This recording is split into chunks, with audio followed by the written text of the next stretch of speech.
আমরা এর সাথে একমত যে এই জাতি একটি নতুন বাংলাদেশ দেখতে চায়। ৫৪ বছরের বাংলাদেশের ব্যাপারে আমাদের মানুষের ভিতরে ব্যাপক হতাশা আছে এবং তারা কিছুটা হলেও বঞ্চিত, এবং এই জাতি একটি বীর জাতি। আমরা যখনই বঞ্চিত হয়েছি তার প্রতিবাদে প্রতিরোধ হয়েছে, মানুষ রক্ত এবং জীবন দিয়ে সেখানে পরিবর্তন এনেছে। আমরা যেটা ৪৭ সালে দেখি আমরা স্বাধীন হয়েছিলাম, কিন্তু স্বাধীনতা পাইনি। আমরা ৭১ সালে দীর্ঘ সংগ্রাম, লড়াই, যুদ্ধ করে শহীদ হয়ে স্বাধীনতা অর্জন করেছিলাম, কিন্তু স্বাধীন হইনি। আমরা আবার জুলাই অগাস্ট বিপ্লবের মাধ্যমে একটি দ্বিতীয় স্বাধীনতা বা নতুন স্বাধীন বাংলাদেশ পেয়েছি, কিন্তু আসলেই স্বাধীন হয়েছি কিনা এটা সময় বলে দেবে। এবং এইসব ব্যত্যয়গুলো হয়েছে রক্ত জীবনের বিনিময়ে। আমরা যারা নেতৃত্বে ছিলাম বা যারা নেতৃত্বে ছিল, তারা মানুষের ত্যাগ এবং প্রয়োজনকে সঠিকভাবে অনুধাবন এবং মূল্যায়ন করে পদক্ষেপ নিতে ব্যর্থ হয়েছে। আমরা আশা করি এই যে পরিবর্তন এবার হয়েছে, বা যেটাকে আমরা সুযোগ বলছি, অপরচুনিটি বলছি, এটা যেন অতীতের মতোই আবার হারিয়ে না যায়। এবং সেই জন্যেই আমাদেরকে অনেক বেশি সাবধান হতে হবে, প্রয়োজনে কিছুটা খানিকটা কঠোর হতে হবে, এবং প্রয়োজনে মৌলিক বিষয়গুলোকে পরিবর্তনের জন্য, সংশোধনের জন্য সেইভাবেই ভূমিকা পালন করতে হবে। বাংলাদেশ জামাত ইসলামী এবং অন্যান্য দল, বিশেষ করে দেশের সকল মানুষই জুলাই আগস্টের পরিবর্তনে ব্যাপক ভূমিকা পালন করেছে। এরকম মেসিভ এবং অল স্পেকট্রাম পার্টিসিপেশন অতীতের আন্দোলনগুলোতে কিন্তু হয়নি। এখানে শিশুরা এসেছে, বৃদ্ধরা এসেছে, বৃদ্ধরা এসেছে, যুবকরা এসেছে, শিক্ষিতরা এসেছে, অশিক্ষিতরা এসেছে। ৫ই আগস্টের পরিবর্তনের পরে ঢাকা মেডিকেল কলেজে আমরা গিয়েছিলাম, আমির জামাত, ডক্টর শফিকুর রহমান সাহেব সহ হসপিটালে দেখার জন্য। সেখানে 80% পঙ্গু এবং আহত ছিল ফেরিওয়ালা, রিক্সাওয়ালা, দিনমজুর, সাধারণ মানুষরা। আমি পার্সোনালি খুব অবাক হয়েছে, আই ওয়াজ সারপ্রাইজড যে এই সাধারণ মানুষরা এই হারে এই আন্দোলনে অংশগ্রহণ করেছে, ঝুঁকি নিয়েছে, স্যাক্রিফাইস করেছে।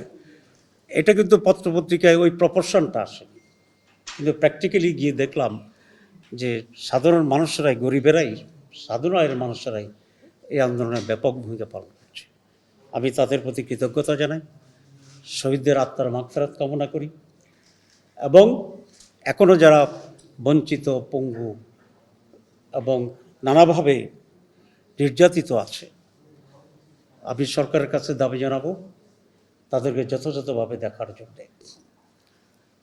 যারা আহত হয়ে আছে তাদের সঠিক চিকিৎসা ব্যবস্থা গ্রহণ করার জন্য, যারা সব কিছু হারিয়েছে তাদেরকে রিহেবিলিটেট করার জন্য। এক্ষেত্রে আমি মনে করি এই সরকারের আরও বেশি কিছু করার আছে এবং সেটা করবে। আমরা যদি খুব তাজা অবস্থাতেই এটার কম্পনসেশন দিকে যেতে না পারি, তাহলে এই স্যাক্রিফাইস হারিয়ে যাবে, এবং আমরা আবার সেই অকৃতজ্ঞতার যে ইতিহাস আছে আমাদের অনেকের পাশে, সেই ইতিহাসকে প্রলম্বিত করব। আমি দৃঢ়ভাবে এই কথা বলতে চাই, বাংলাদেশ জামাত ইসলামী কতিপয় বিষয়ে খুব দৃঢ় এবং অঙ্গীকারবদ্ধ। প্রথম হচ্ছে বাংলাদেশের স্বাধীনতা এবং সার্বভৌমত্বের ব্যাপারে। আমরা কোনো রাষ্ট্রের রক্তচক্ষুকে ভয় করি না, এবং কারো ইন্টারফারেন্স আমাদের স্বাধীনতার প্রশ্নে আমরা এটা স্বীকার করি না, এবং করতে আমরা দেব না আমাদের সাধ্যমতো। ২ নম্বর, ক্রেডিবল এবং সাস্টেনেবল ডেমোক্রেসির ব্যাপারে জামাত অঙ্গীকারবদ্ধ। আমরা শুধু রাষ্ট্রীয়ভাবে নয়, আমাদের দলের ভিতরে আমরা এই গণতান্ত্রিক চর্চা করি। আমাদের নির্ধারিত সময় নির্বাচন হয়, আমাদের নির্বাচন ক্যাম্পেইন ছাড়া হয়, ক্যান্ডিডেট ছাড়া হয়, প্যানেল ছাড়া হয়, গোপন ব্যালটে হয়, যেটা আমরা বলি আমাদের বৈশিষ্ট্য, no campaign, no candidate, no panel. এরকম গণতন্ত্রের নির্বাচনের চর্চা যদি এই দেশ করতে পারে, এই দেশে আমরা ফিরিয়ে আনতে পারি, এখানে নির্বাচনী এক্সপার্ট বদিউল আলম মহোদয় আছেন, ওনাকে আমি অনুরোধ করব, ওনার প্রস্তাবনা আমি কিছু কয়েকটা দেখেছি, আমার আরও ইনপুট দেওয়ার আছে। আমরা একটি এমন নির্বাচন চাই যেটিকে এদেশে মানুষ নির্বাচন বলবে, সারা দুনিয়া নির্বাচন বলবে। আজকে ক্রাক্স অফ দি ক্রাইসিস আমি যেটা মনে করি, গত 3টি টার্মের কোনো ধরনের নির্বাচন না হওয়া, এবং নির্বাচন ছাড়াই যদি ক্ষমতায় থাকতে পারে তাহলে নৈরাজ্য যা করা দরকার জবাব দিতে যদি থাকবে না, সেটি তো হইতেই পারত, এবং তাই হয়েছে। তার পরিণতি আজকে তারা, আমরা সমগ্র জাতি এটা ভোগ করছি। আমরা এটা রিপিটেশন চাই না। আমরা একটি সুষ্ঠু, স্বচ্ছ এবং সঠিক নির্বাচন চাই জামাত ইসলামী। এই ব্যাপারে আমরা অঙ্গীকারবদ্ধ, এবং এক্ষেত্রে আমাদের সার্বিক কোঅপারেশন থাকবে to make it fair and credible. Jamaat Islami একটি করাপশন ফ্রি বাংলাদেশ চায়, কারণ আমরা মনে করি বাংলাদেশের আজকের এই দুরবস্থার পিছনে করাপশন হচ্ছে সবচেয়ে ইম্পর্ট্যান্ট ফ্যাক্টর। একজন মানুষ যদি করাপ্ট না হয়, করাপশন না করে, তো তাহলে তো সেখানে আর কোনো নৈরাজ্য হওয়ার সুযোগ নেই। ভোট ছাড়া নির্বাচিত হওয়ার বড় করাপশন, পরিশ্রম ছাড়া টাকা আয় করা বড় করাপশন, দুর্নীতির নামে ডেভেলপমেন্টের টাকা নিজে নিয়ে নেওয়া বড় করাপশন। যে তথ্য এসেছে এটা যদি সঠিক হয় যে 230 বা 35 বিলিয়ন ডলার বাংলাদেশ থেকে একজন বা দুইজন ব্যক্তি পাচার করে নিয়েছে, তাহলে এরকম আরও কয়েকগুণ হয়েছে। এই টাকাটি যদি এখানে শিক্ষার জন্যে, স্বাস্থ্যের জন্যে, খাদ্যের জন্যে, বাসস্থানের জন্য, উন্নয়নের জন্য, যাতায়াতের জন্য যদি ব্যয় হতো, তাহলে বাংলাদেশ আজকে এই পর্যায়ে থাকতো না, আমরা অটোমেটিক্যালি অনেক বেশি এগিয়ে যেতে পারতাম। সুতরাং এই corruption free society in Bangladesh, এটি আমাদের সিরিয়াস ডিমান্ড এবং অঙ্গীকার। আমরা চাই একটি উন্নত শিক্ষার তৈরি করা এবং মোরাল বেসড, অ্যাকাউন্টেবিলিটি বেসড, জবাবদিহিতার সমস্যা আজকে সবচেয়ে বড় সমস্যা, নৈতিকতার সমস্যা আজকে সবচেয়ে বড় সমস্যা।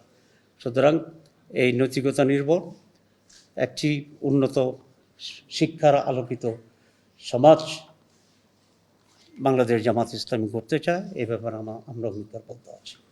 আজকে আমি মনে করি আমরা সেই লক্ষ্যে যেখানে যেখানে আমাদের ত্রুটি আছে, এই লক্ষ্যে যেখানে যেখানে আমাদের নতুন কিছু সংযোজনের প্রয়োজন আছে, কিছু বিয়োজনের প্রয়োজন আছে, এবং যেটা দেশের জন্য কল্যাণকর, জাতির জন্য কল্যাণকর, আমরা দলীয় দৃষ্টিভঙ্গি থেকে দলীয় স্বার্থ এবং ব্যক্তির স্বার্থকে আমরা কখনোই প্রাধান্য দিতে চাই না, আমরা প্রাধান্য দেব না। দেশ, জাতি, মানুষ কল্যাণের জন্য যেটা প্রয়োজন, বাংলাদেশ জামাত ইসলামী সেই কাজে, সেই পরিবর্তনে, সেই সংস্কারে পরিপূর্ণভাবে ঐকমত্য পোষণ করে, এবং আলোচনার ভিত্তিতে যদি আরও কিছু করার প্রয়োজন হয় সেটা আমরা করি। কনস্ট্রাকটিভ, পজিটিভ এবং practical realistic reforms Bangladesh Jamaat Islami আপনাদেরকে পূর্ণ সহযোগিতা দান করবে। আমি এই অঙ্গীকার আপনাদের সামনে করতে চাই।